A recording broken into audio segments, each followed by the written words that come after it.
what a day! What a lovely day!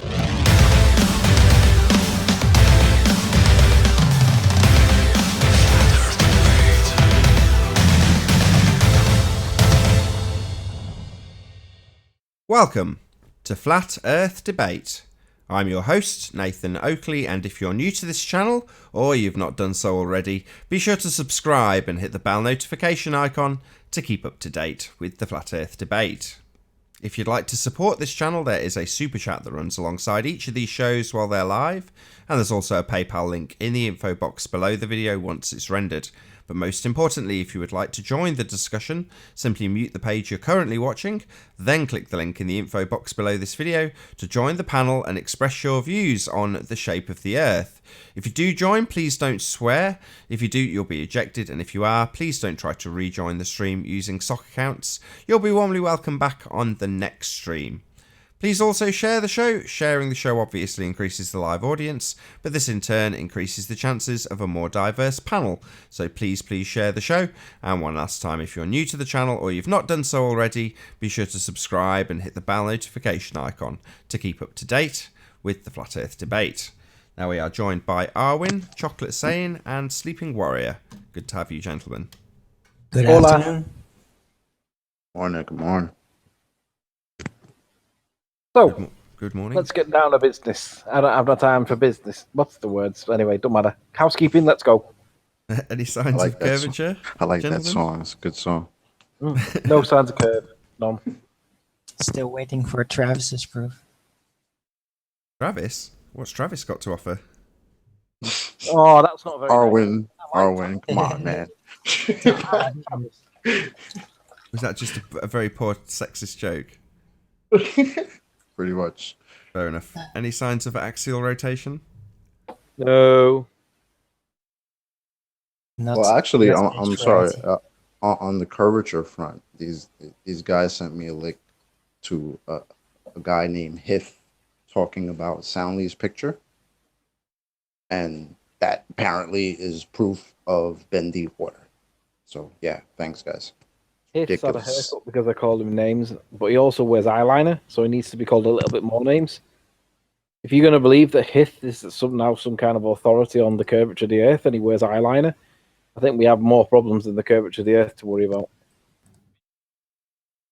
Yeah, I could agree with that because I thought it was going to be some type of compelling proof or something. And I think he wears nail polish as well. You know.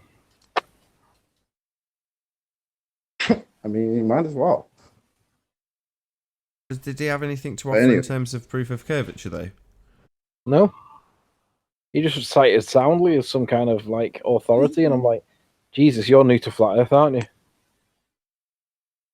Did he not Right. know that Soundly's... I thought it might have been something I haven't seen before, some type of compelling proof. But again, it's just some guy sitting in his house in front of a camera talking about Soundly's picture. So now I'm It's a good. bit like Simon Dunn, isn't it? It's exactly what Simon Dan does. He's a guy sitting in his freaking house talking about flat Earth with a little globe behind him, with no science. So I mean, There is no science for a ball Earth. waking up. Oh, stream offline. What's going on? What? No, stream resumed. Don't know what's going on there. Alright, any signs of the distance to the sun being proven? There is no distance to the sun, Nathan. Well said. Video output low. Give me a second, guys. I'm just going to fiddle with something. See if I can get it to... Woohoo! Not that.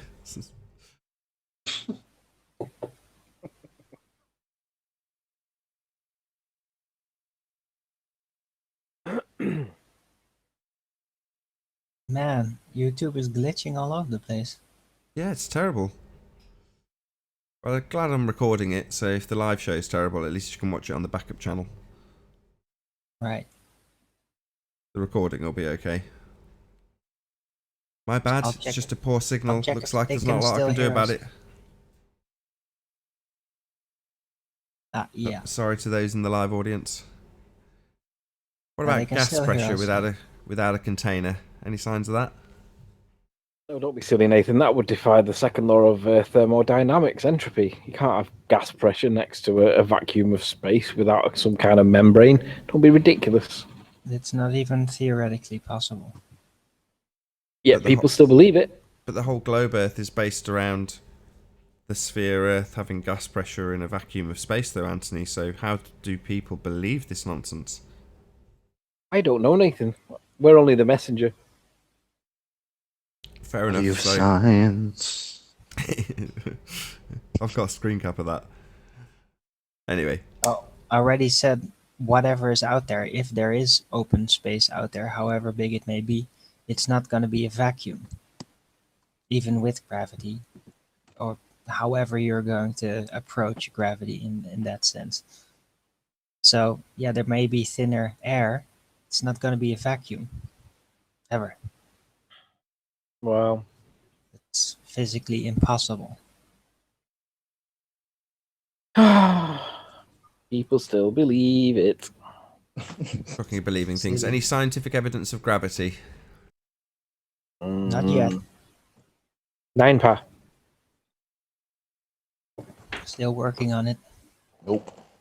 Any evidence of a self-perpetuating molten iron core at the centre of a presupposed spherical Earth?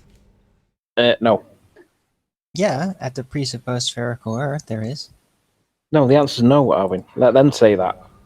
Well, no, it's not. It's Arwen's trying to be clever, but the question is: any evidence of the molten iron core at the centre of the presupposed spherical Earth?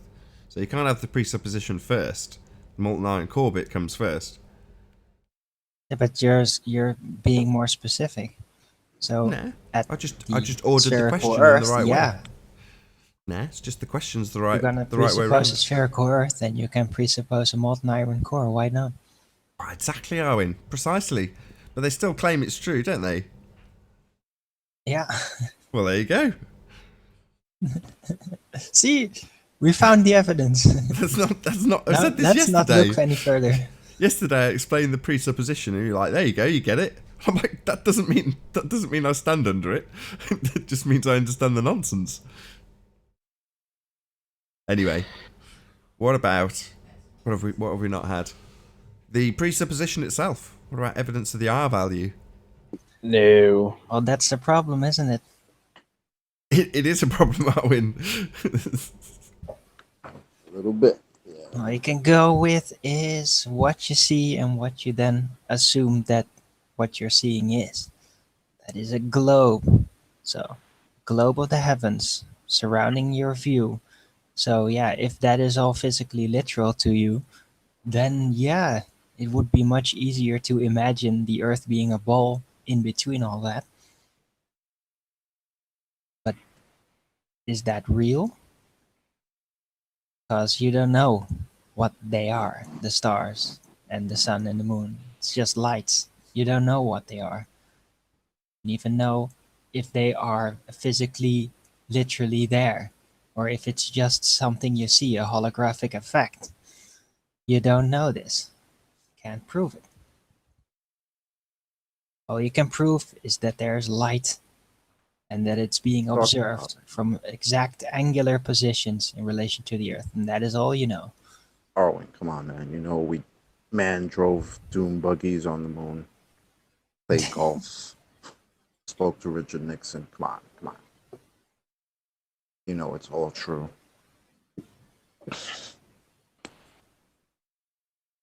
Just admit it.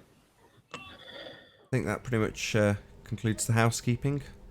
Radius Dominus, Gravitas Spiritus Sanctus, Arwin. Go in peace, in R you trust. But have no evidence for. Trying to have a conversation with Flat Earth Math Charles. You know, that really, really nice guy, but tells lies to people. He basically he admits that he can't give me the distance to the sun where 93 million miles is concerned, because you have to, and these are his words. You have to work out what shape of the Earth you're on first, which of course is absolutely correct, because you can't do the maths unless you know whether it's spherical or curved, because it changes the numbers. And as most people in the discussion realize and accept, it doesn't naturally follow that it's one or the other. You have to work it out. But the maths works both ways. Most people accept that the maths works both ways. And when you realise that, that makes it imperative that you know what shape the Earth is. And to answer the question Flat Earth Math said to me, we first need to know what is the shape of the Earth. And obviously he says it's a sphere, and I say, well, how do you know? So you can't answer the question of how far away is the sun unless you know what shape the Earth is. And what do you know? He's not able to tell me the answer to that question. Yeah. Not with any evidence, anyway. Right. They're so used to presupposing are and people letting them. Whereas, since I've been shouting at people, no, you can't beg the question, they don't seem to come in so often and beg the question. No, That's always amazing. That they get surprised every time that, no, you can't do that. What? Why not? We're so used to it. That's how they think. Or don't, as the case may be. Now that's their structure of thinking. Think with presuppositions. It is allowed according to their code of conduct. That's the problem, and they don't understand that that is a problem. So I want to give a shout out to QNF. Last night it was broadcasting live, and I was in chat, and I asked for a link, and he said he was going to give me one, but he never got round to giving me one. I think he got sidetracked, but then I lost interest because I asked about 4 or 5 times, and then he got pawn bombed. Somebody pawn bombed him, and obviously I got blamed for it because I was in the chat. Let me just state the position publicly. I did not link from QNF. I could not have pawn bombed him. I went to bed because I gave up on it. He got sidetracked arguing about Summit, and I couldn't be bothered waiting. So, somewhat rudely, I went to bed. So, shout out to QNF, but I did not pawn bomb you last night, dude. I was in bed. What was the consequences? Has he lost his channel, or? I honestly don't know. I've not looked into it. I just know that that's what happened. I'm not a regular or rather, watcher I believe that's what happened. I'm not a regular watcher of QNFE, so what's the score on that channel? Is it a good channel? Like I said, I don't watch it. I don't know. It's the first time I've seen him live. I didn't know he was an Indian dude, but I was interested to speak to them because. Oh, by the way, yeah, I wanted to speak to him because Brandon Toy was in, and he's only recently found out about the you know how the sun and the moon like Catherine wheel across the sky slowly on a rotation. And obviously, that the reason why it's upside down if you're in Australia is because you're not looking north; you're now looking south when you observe it. But the reason it's upside down relative to the other people is that you're viewing it differently. You're viewing it from the other perspective. But anyway, point being, he didn't know that the sun and the moon Catherine wheeled across the sky. But he was like, well, why are people not talking about this? And the answer, of course, is because it's years old. This is something that we knew about a long time ago and forgotten about it. But to him, it's like a really big flat Earth proof, and it is, of course. You can't have the chances of this being the case on the heliocentric nonsense is ridiculous. But on a flat Earth, it makes perfect sense. We see the sun and the moon rotate Catherine wheel style because the Earth's flat and the sun's going over it and the moon's going over it, and that's why it Catherine wheels in the sky. People don't seem to get it. Quite embarrassing, really. But Brandon, my point was that Brandon was like, "Oh my God, this is a real big flat Earth proof. Why are people not talking about it?" Well, the answer, of course, is that we have been, but it's years old now, and I think we've forgotten about it. Yeah, it's one of them. You just accept what you know based on what you've looked at, and like you say, although I'd looked at the moon a lot, it hadn't occurred to me that the motion wasn't at all in keeping with the heliocentric model.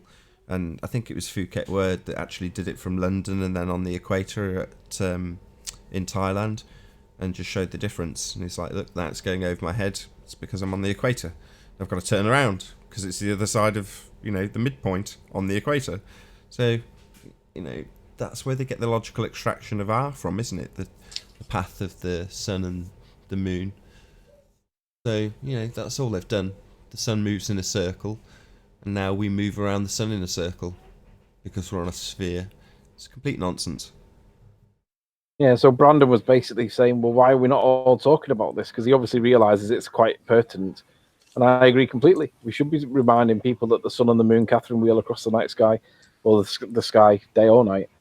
And people need to know about this because it is a flat Earth proof. It proves that we cannot be on a sphere.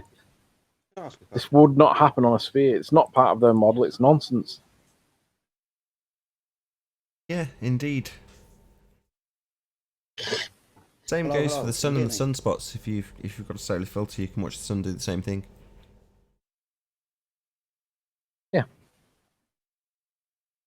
Yeah, we can hear you.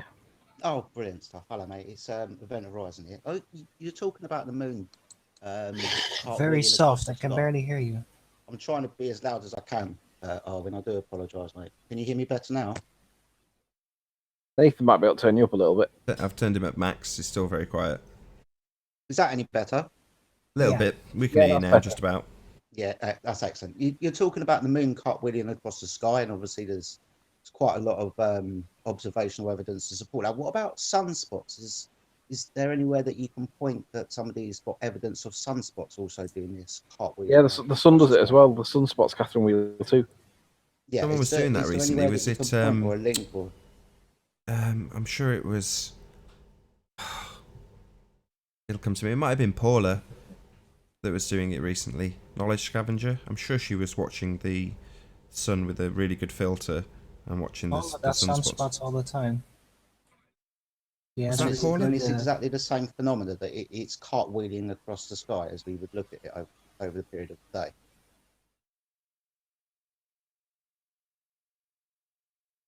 I couldn't really hear what you Paula's said. a regular sun tracker, so she knows what goes around with the sun. Astronomy wise. Yeah, definitely check out Paula's channel, Knowledge Scavenger. But yeah, she's got some really good footage. Good And discussions lots as of well. Bible and stuff. Which are pretty good as well. Very detailed.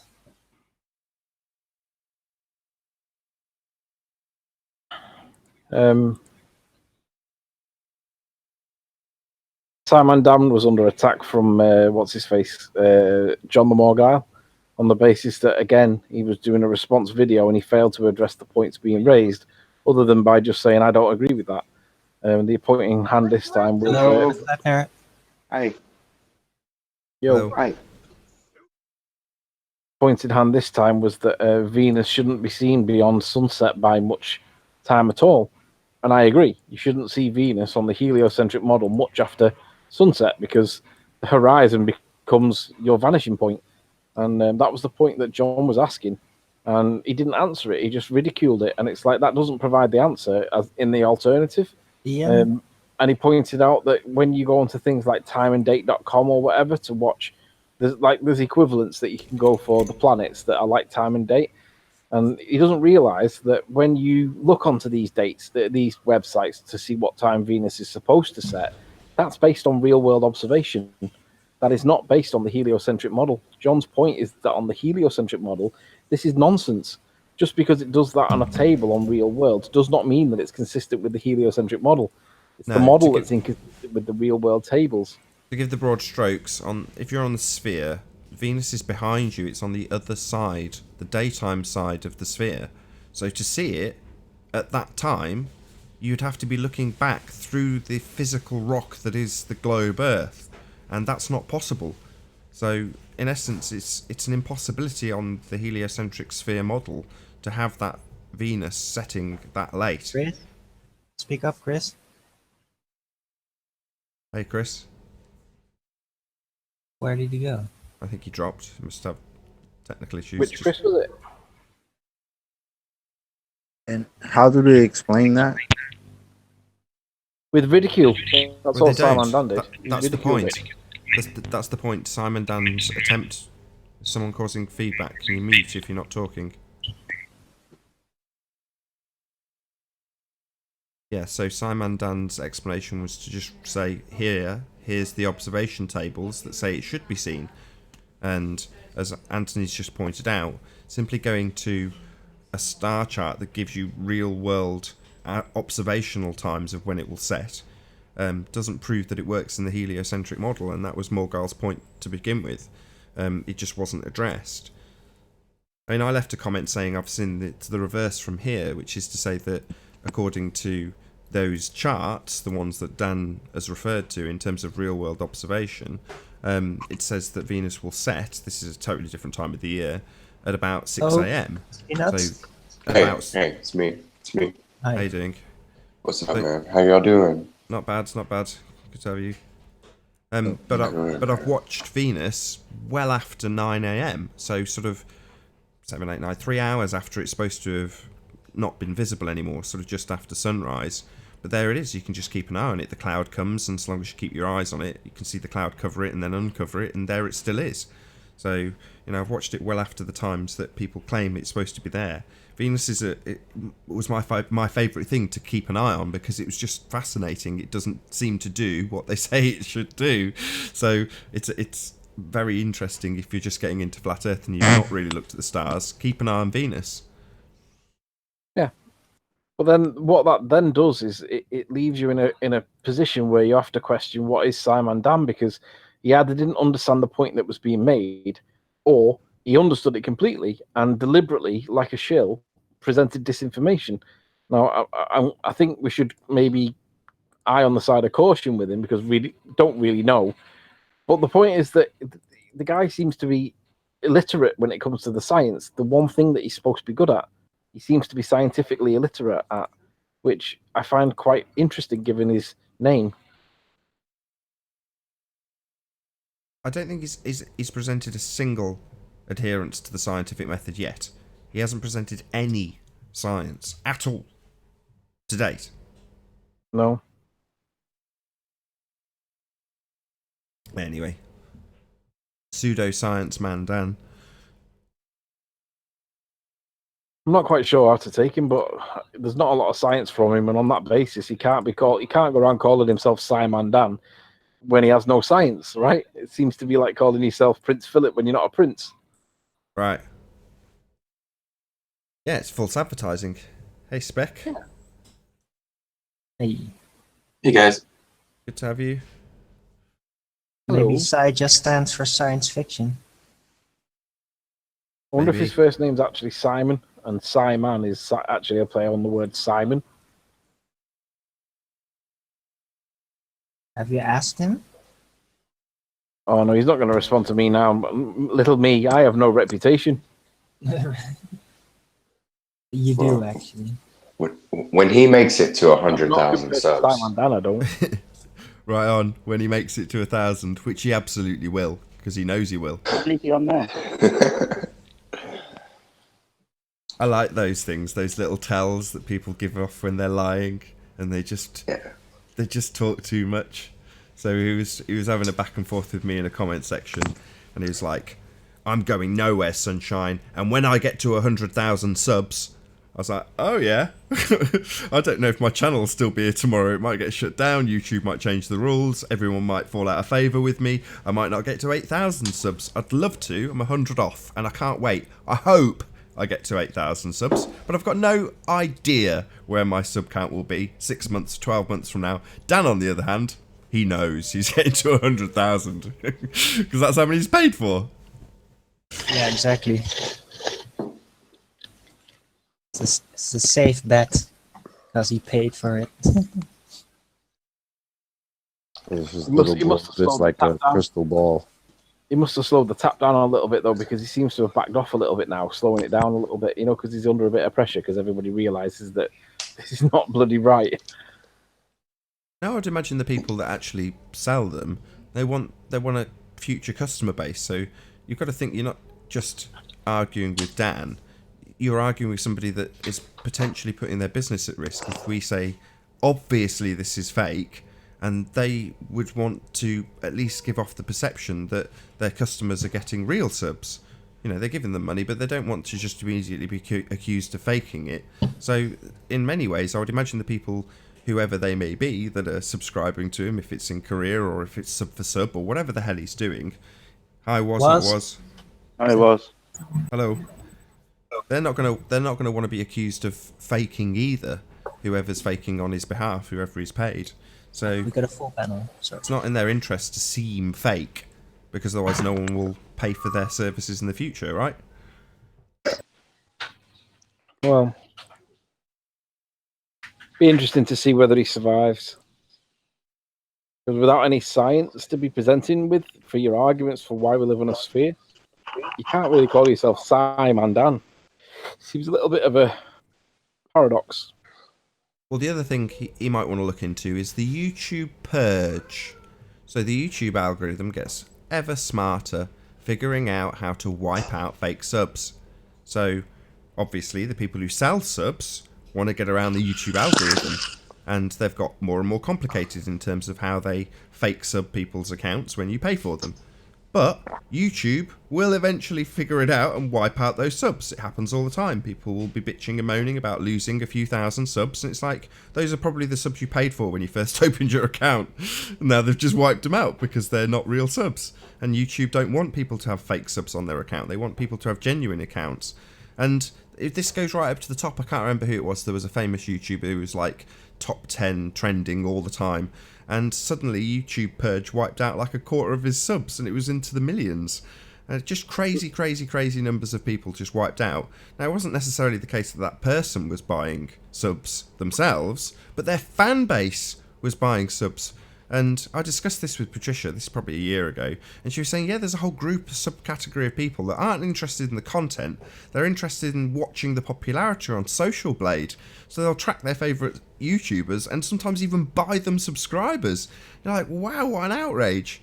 So again, like I said, this is a while back looking into this, but I remember looking into it and finding a few YouTubers that had detailed accounts of, like I say, them waking up one morning with a huge number of subs that they'd got no idea how they'd got them. They'd not, gone out and got any great publicity that week or done amazing videos that week, but suddenly they got a load of subscribers, and their only conclusion was that someone had bought them for them.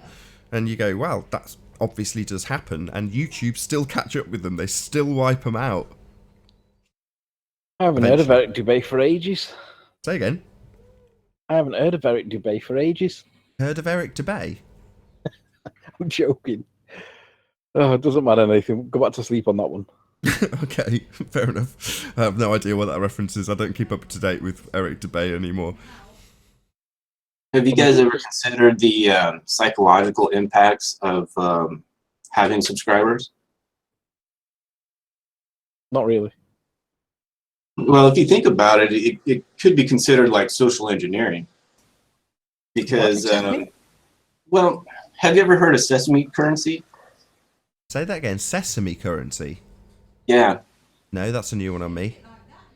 Definitely look it up. What it is, it's I believe they actually do that in China, where you have a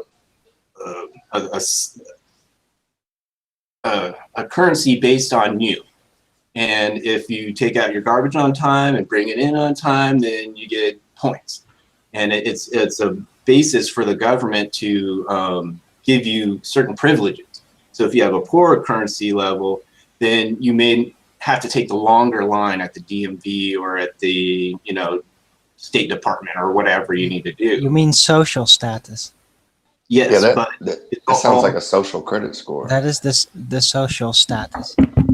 That they made it kind of like a currency, but it's basically a status. right, and we're doing it now with Facebooks and likes and subscribers and all that kind of stuff. And I know I showed Nathan that it's really easy to falsify views. It was a long time ago, but I built a program that was able to basically falsify views.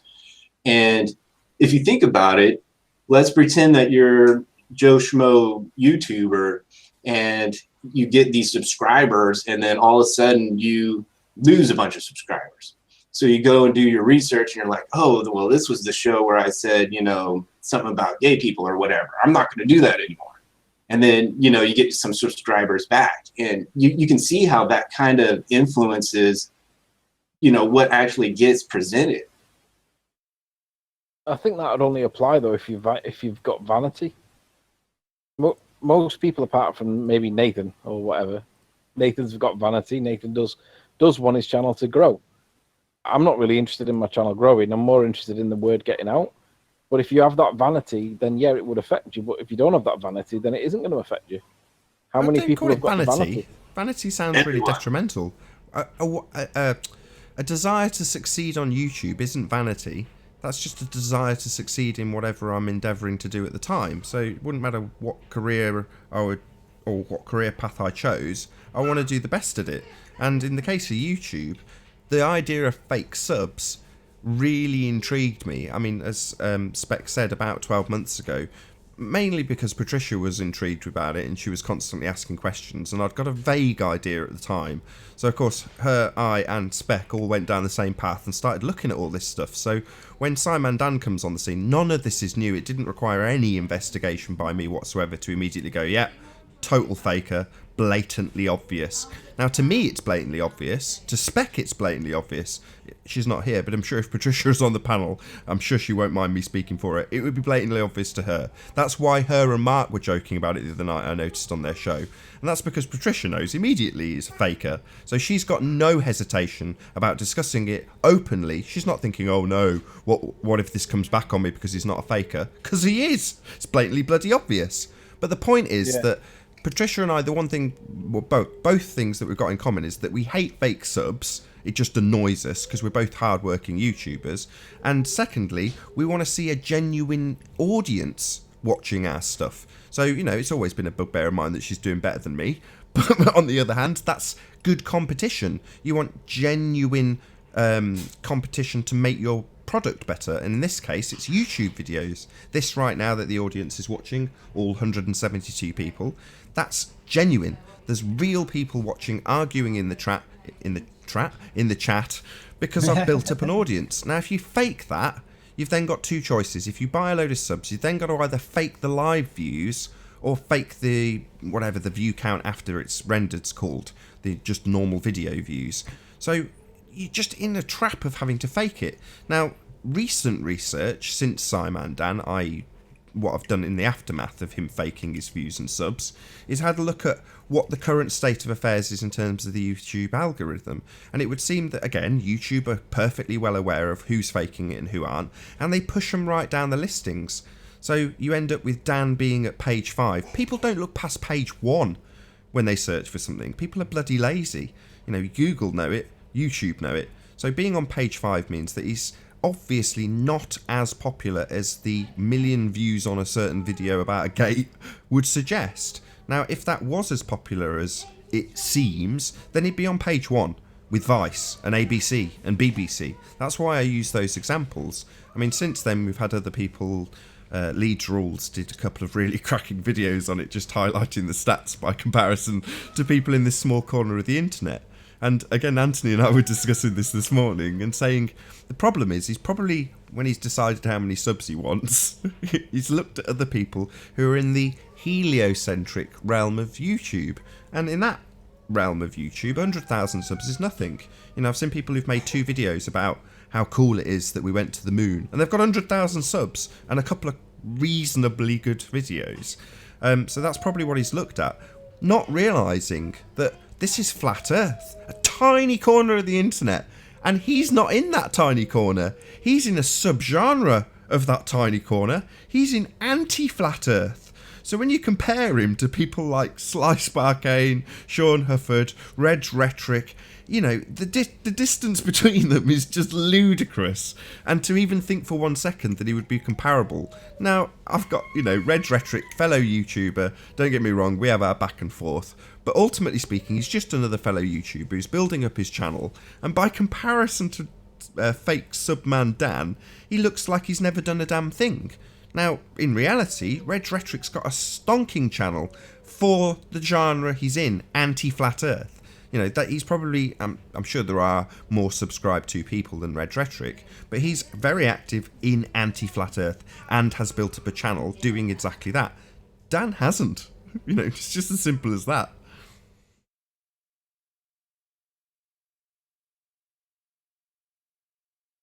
I'm all right knowing that he's. Oh, by the way, what I meant to say was, Nathan, you better be careful what you say about Simon Dan. By his own words, he has his reputation to protect now. I mean, I don't know what reputation he thinks he's got, but I can tell you what reputation he's actually got if anybody's interested. And Well, there's nothing really worth protecting there, Simon Dan. A little bit of science would help you there, dude, to be honest. If you've got a reputation, little things like this don't matter. You know, it knocks your reputation, it puts a little chink in your armour, but that's about it. Whereas if you've got no reputation, then this kind of ordeal, which it will be to Simon Dan, is devastating. You know, you go from, you know, making your first 500 subscribers, thank you very much video, to a couple of months later, you're knocking on the door of 100,000 subs, which will definitely come. And what do you know? You've got somebody accusing you of faking all of that success. And then there's 10 people accusing you of it. Then it's just a joke. Then everybody's well aware of it, and your reputation's in tatters. Well, that's unfortunate, but still very funny. And once you do that once, you mean nobody's going to trust you again. My question is, why does he have a reputation? Like, what has he done? I think he Has he just said jumped on something the bandwagon. profound? I I didn't mean, say maybe I'm out of the loop.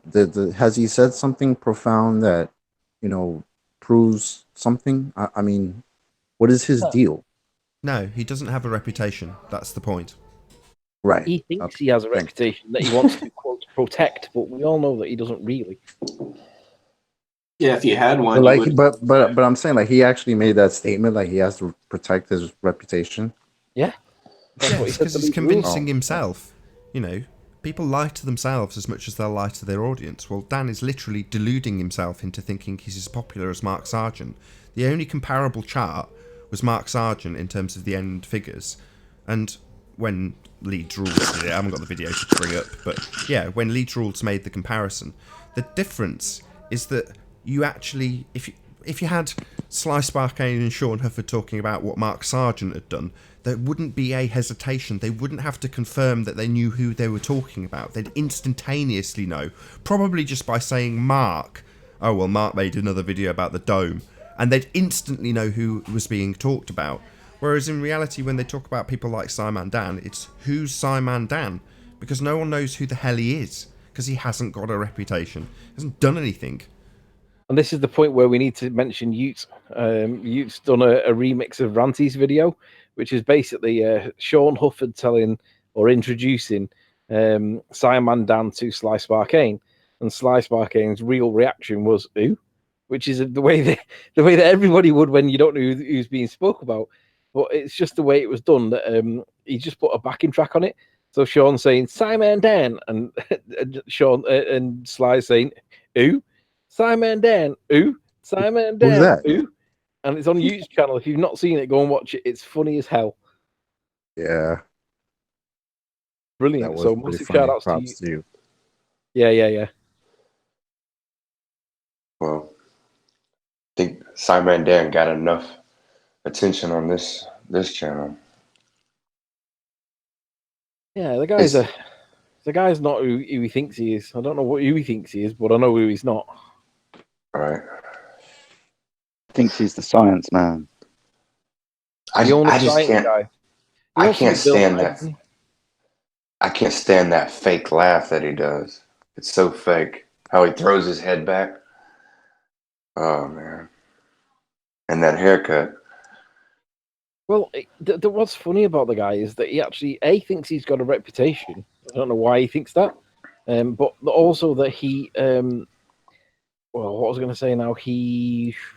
It'll come to me. He's got a reputation. Why are you trying to? You go ahead. It was the fact that he doesn't put science in his videos. There's like no evidence whatsoever in any of his videos other than the story.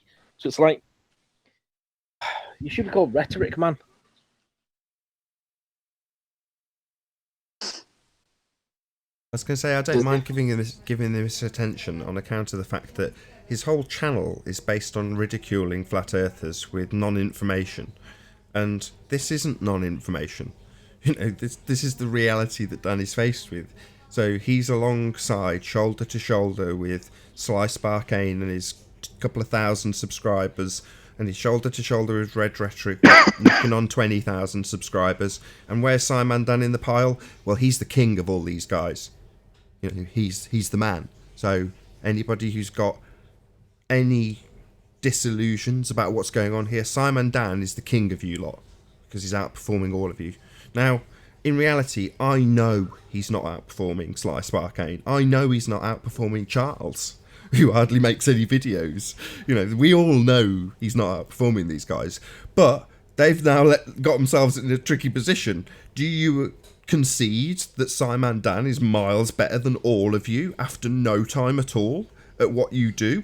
So Simon Dan is your leader, and you should take your lead from what he does because he's doing miles better than you. Do you concede that? Because it leaves you in a tricky position with all us just laughing about the obvious truth.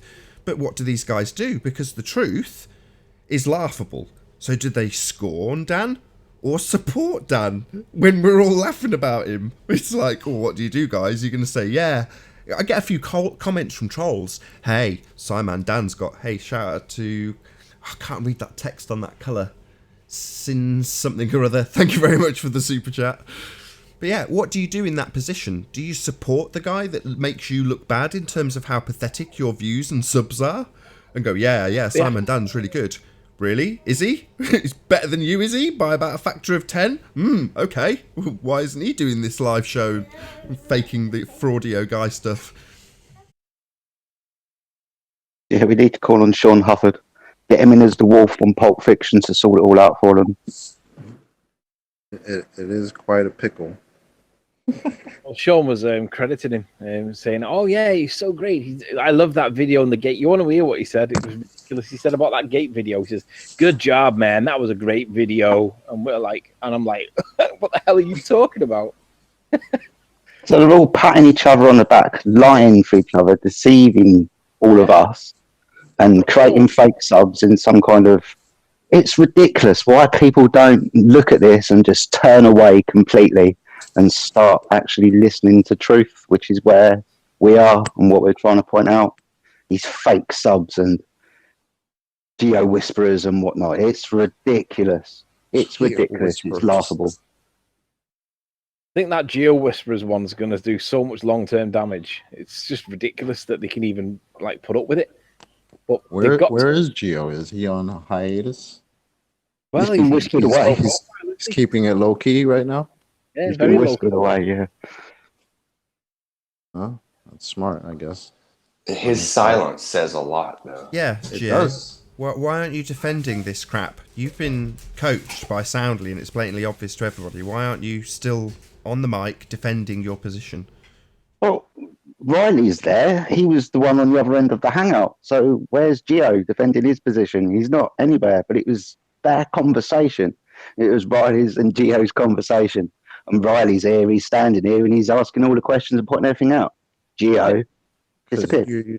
You know what's funny is that when all of that was going down with Gem Panda and the Discord or whatever, Geo was the guy that came in here and went right at Nathan. Mad balls out, just like, yo, he's the one who came out and accused Nathan for wrongly attacking Gem Panda and all this crap. So where's all that energy right now, brother? Where are you? That's because he had people backing him up. Right now, he's been putting on the spot. Shout out to Steve Fowler for the super chat. Exactly, they seem to only defend each other by proxy, because then if they get something wrong, so it's GeoStreamer defending Gem Panda, it's Sean Hufford defending GeoStreamer. In other words, if it's not the person who's actually directly guilty, they're never put in a position where they're completely on the spot. So Sean can just lie and obfuscate and distract and all sorts of crap. He can throw every pile of crap he likes at the wall, and it makes no difference if he's made to look bad, if he's shown to be wrong, because GeoStreamer's not involved, right? Who's looking at GeoStreamer right now? Well, this is what I keep saying to Anthony. Look, GeoStreamer's the main guy here. He's the guy who's guilty. He's lied through his back teeth and then instructed Sean to lie on his behalf. Soundly, he's just as guilty.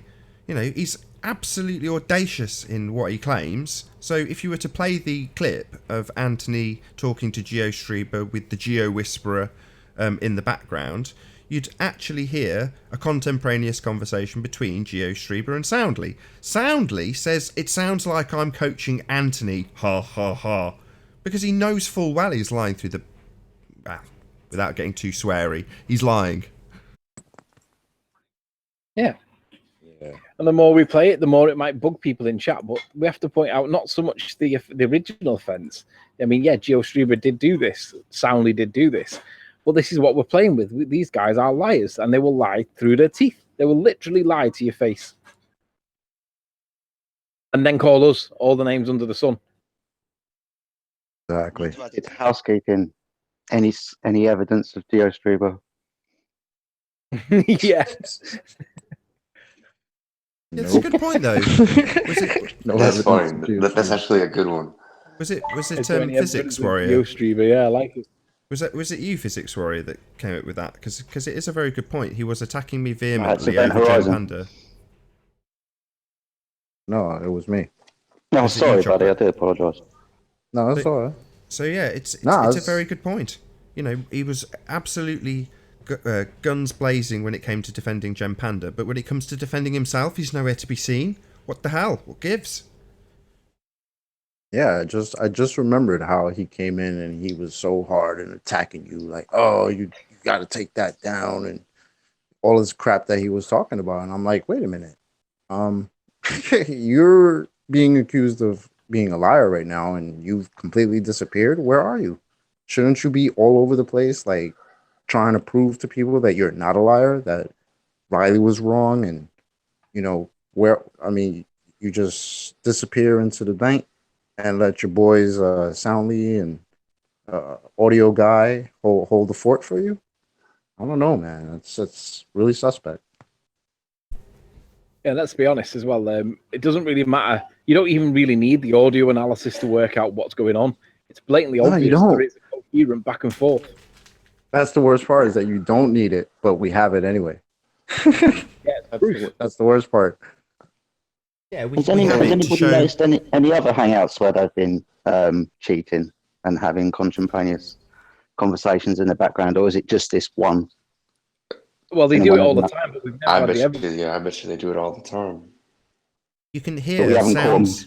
You can hear evidence of Soundly coaching GeoStreamer throughout that entire hangout. Whenever there's a pause, and you can hear GeoStreamer sounding like he's talking to a third person, because he talks to that person in such a way that it sounds obvious that he's not talking to Anthony, and he doesn't get a reply from Anthony either. So just go and listen to that hangout on GeoStreamer's channel and see for yourself. There's loads of little tells in there, Yeah. But There's one particular part where he says, and I'll quote him because it's pretty much accurate off the top of my head. He says something like, "Yeah, that's the point." So it's as if somebody says to him, "You can't argue. He can't argue that point because that's our point." And it's as if Geo's responded and saying, "Yeah, that's the point." So it's like, hang on a minute. He actually is speaking to somebody else in the background because he actually says, "Yeah, that's the point." And it's like, whoa, what's going on, man? It's so funny. I just laugh at it. yeah, And he's they just- got to keep defending this no matter what. he's getting No coached. matter how bad it becomes, right? He's And getting you coached. know what's funny is that that was just one hangout. Now imagine. Yeah. I mean, obviously we can only speculate, but This is imagine my how point, many yeah. other hangouts that they've done that where it Yeah, was that's supposed what to I be was just one of asking. them. Yeah. Well, you know? this is the point. I think this is why Sean's got involved, because if people's attention gets pricked to it too much, they might start looking back at some of these older hangouts. Broken up then, like quite. Did you say, I don't keep that much of an eye on Red Rhetoric, well, I don't watch him at all actually, but did you say that he has hangouts on his own channel and then takes them down and re-ups them on a different channel?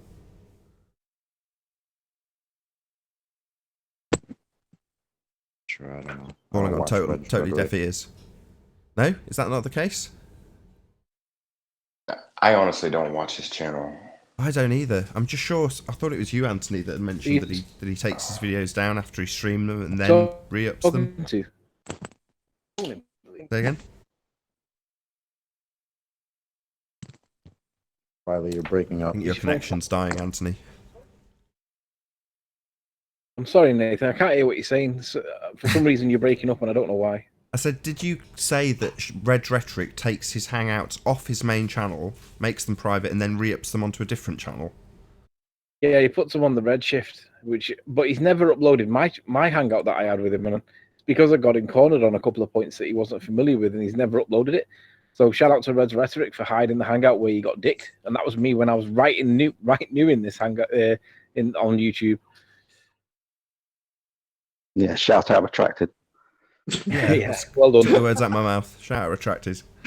Yeah, well done. Pretty sad, guys. So, well, sorry, we went off track for a second there. So, yeah, there might be people out there that are interested in going over some of these hangouts and having a little closer look at the audio track. See if there are other instances where people are being coached by, team of opponents as opposed to one-to-one hangouts, which is what we expect to have with these people. Preferably that one that angular size is not a sum. Angular size is a sum. Angle size is the measurement. If anybody happens to hear any more examples in that hangout, I mean, there is a few, but I've not really paid any attention to it after I found that little nugget. But it's definitely there. It's like, if you can find any more examples of it, let me know, because we'll just present it.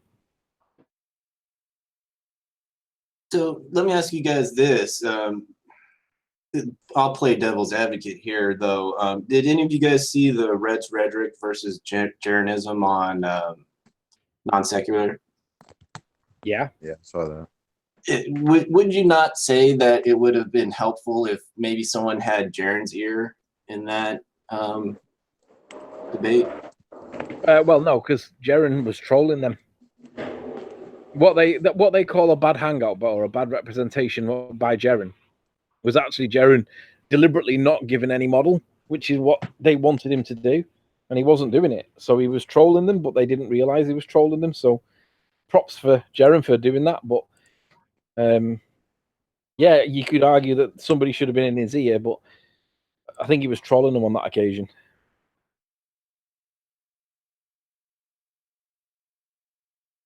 Yeah, I just find that, sometimes I see these debates and these, some people just get stuck and, they get sucked into, especially Reds, he's just the red herring guy.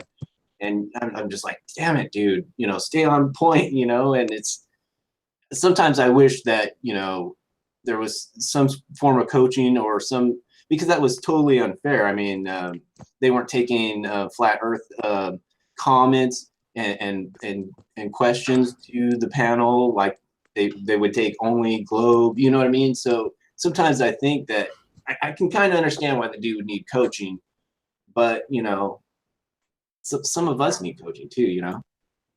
Yeah, coaching's a good thing if you're open about it. I mean, it makes united you stand, right? Divided we fall if it's one-to-one. But the reality is, it's not that big of a deal, really. We all know that they're doing it, and we know that they have been doing it for a long time. Could never prove it. Does it make that much of a difference? Not really. But it's just nice to know that there is some element of sincerity when you're having a one-to-one with your opponent. But that wasn't the case with this one, and it's just great that we've been able to highlight it and expose it for what it is. Deception. It's not only deception; it's manipulation as well. Like with the sub count, I just see it as really, really devious. Everything that the Globe kind of defensive side are doing is really devious. Yeah, I do agree. I mean, it is what it is. I mean, we've all got a view on whether it's good, bad, or whatever, and how bad is really bad. Is it really bad, or is it just a little bit bad? But the reality is, it is a deception, and it is worth highlighting to these guys because these guys are the ones that are supposed to have all the bloody answers, all the science, all the evidence. And when it comes down to it, they don't have that much at all. But we all think that they've got this plethora of evidence, but they just don't have it. Sorry to interrupt, just 1 second. Event Horizon, your mic is now good. You don't need to be on top of it anymore. I don't know why, but it's bounced back up, so you're like distorting the mic now. It's like really loud. Sorry, mate. Thank you. Yeah, no, I just see them all as really disingenuous. If you've got all the evidence, if the globe is so obvious and we are spinning around the sun, then they would just calmly present the evidence down on the table, let us look through it. They wouldn't have to lie about it. They wouldn't have to have hangouts where they're having conversations in the background. It would just be really easy. And it's one of those things that goes to prove that it's not a ball, but it's spinning in space with it. Let's be fair. Does anyone want to answer a question from Woz? Not really. The guy's he's doing what they're all doing now. Have you noticed that he's doing what George Netanyahu does in chat? He'll sit there bandying around like he's some kind of authority, but in reality, he's not actually making any good points whatsoever. But he's presenting himself as though he is. Well, I mean, if you're able to come on the channel and avoid being caught swearing and stuff continuously, or just avoid sounding like you're drunk, then why don't you come on and tell us all the problems that you think that we've got? Well, we'll remind you that you're the one that's got to produce the evidence for the claim that is, of course, we live on a sphere. You can't just say it, make it true, without evidence, and that's the problem. And Woz can't have the conversation. Is Woz a drunkard as well? Because I know Jazz Conda is. Woz has been on a couple of times and been drunk. Oh. But he's not been on recently, you see. He warriors in chat, but worrying in chat's not really a strong position to take because everybody's got a keyboard, dude. Every time Jazz Conda comes on, it gets Nathan triggered, man. Every time. Right, we're going to round up for a very short break. So I'm going to say first and foremost, a huge, massive, enormous thank you to all of the live audience for tuning in and hopefully sharing this debate. And of course, a massive thank you to all of the debating panel for making this debate possible. If you hated the show, then you know exactly what to do. But if you liked it, maybe consider sharing it with a friend. Or subscribing if you've not done so already. I've been Nathan Oakley, and I'll see you all in the next video. Oh, what a day! What a lovely day!